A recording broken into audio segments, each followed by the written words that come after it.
Hi, this is Adam with Small Town Machine Shop. We're working on the hipromac 1550. We're going to take a quick look inside the headstock. I have not looked in here yet. I just took the screws out, socket head cap screws. I'm going to find a way to mount the camera, pull this cover off, and we'll take a looky-see together. I'll bring you back. Okay, I've got you mounted up here. Let's see if I can move the cover off without disturbing you. It is heavy. Oh my God, it's heavy. Okay, let me move this and then I'll bring you back. Okay, so we got the top off. It was very, very heavy. And now you just kind of go through, make sure everything moves. This top part's all dry. Sorry, I'll dim that down. All dry because it has an oil pump that comes through this tube and out over here. So, in normal operation, this would all be wet. You just want to run through all its paces here.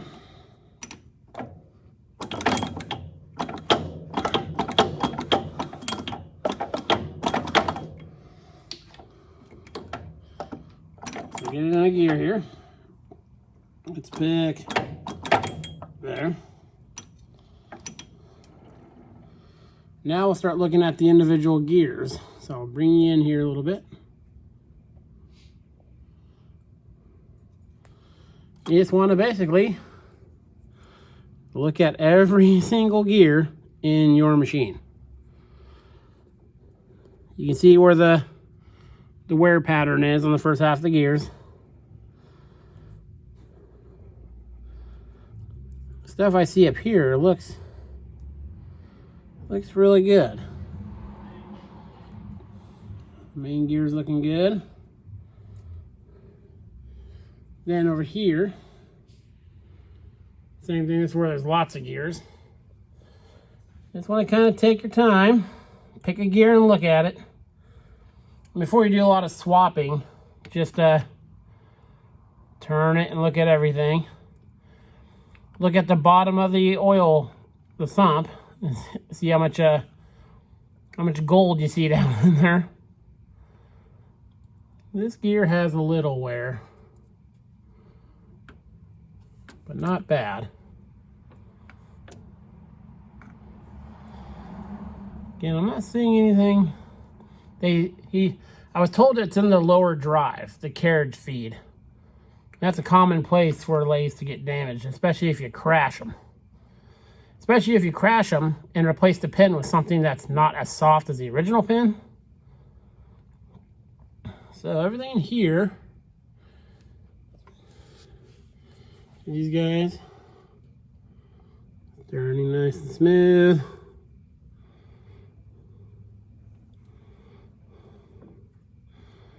Not seeing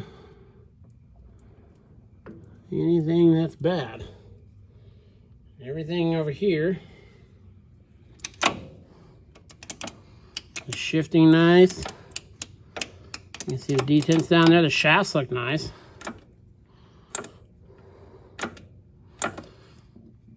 So I'll keep going through this real quick, and then I will bring it back when we get to the lower cover. Okay, so we took this cover off. The first thing I see is this. This is one of the shifters for the gears that comes to that transmission knob in the front. So, you know, that's not ideal. So, let me zoom you in here.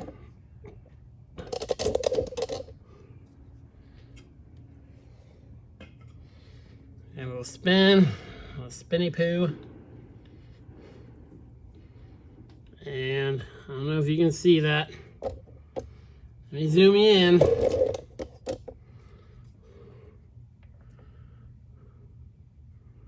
Right there. See those teeth? They're missing on that gear. And the gear, this gear next to there, let me try to find where my finger is on the camera. Right there.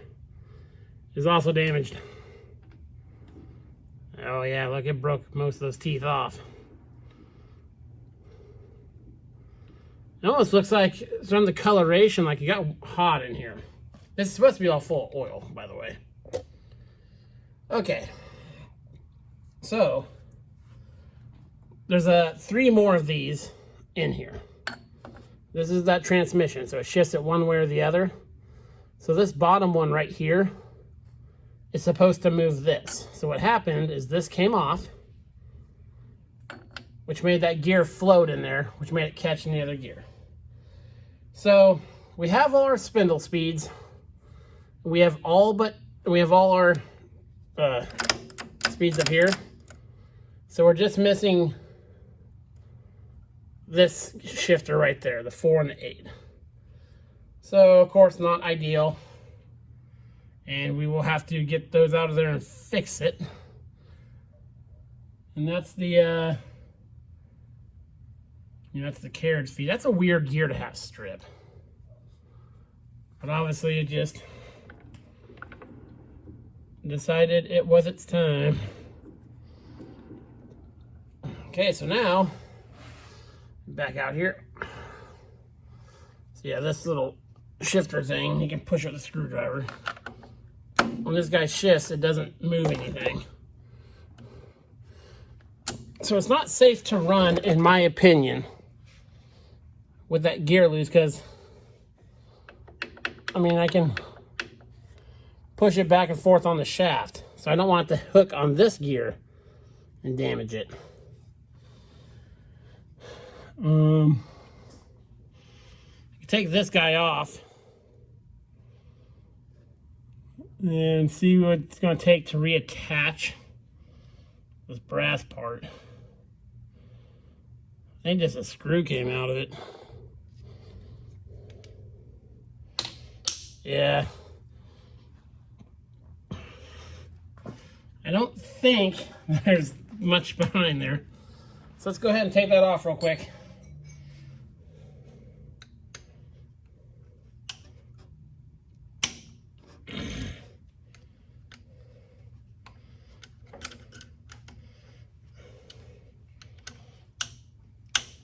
I can take this shift manifold, as I'm going to call it, off.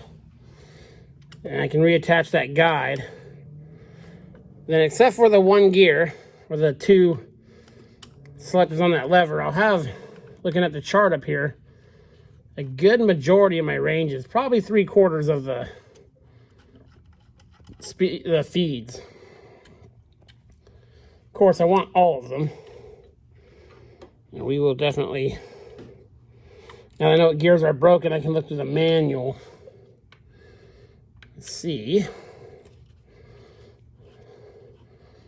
Hoping this thing comes apart kind of as one solid thing and not a million little metal sleeves.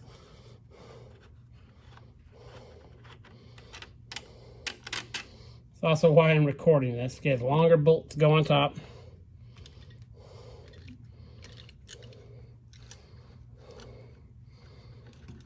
Kind of, there's ball bushing, there's ball bearings on these springs. Okay. See springs right here? These ball bearings fell. It's gonna make it super awesome to put back together. We're gonna grip this guy. Take out this guy. There's no ball bearings on that side. Pull this guy out. Have a look at it on the back. Oh yeah, you see it sheared. It sheared the bolt right in there that held it on.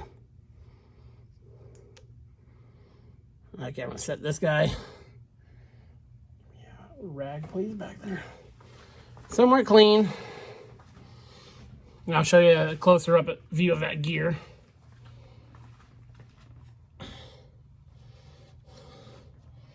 Keep that guy as together as possible.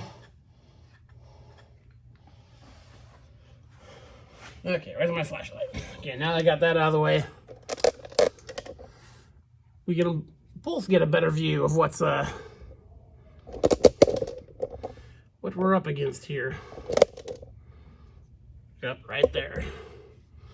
You can obviously see this. is totally going where it wants to. You see all these missing teeth right there.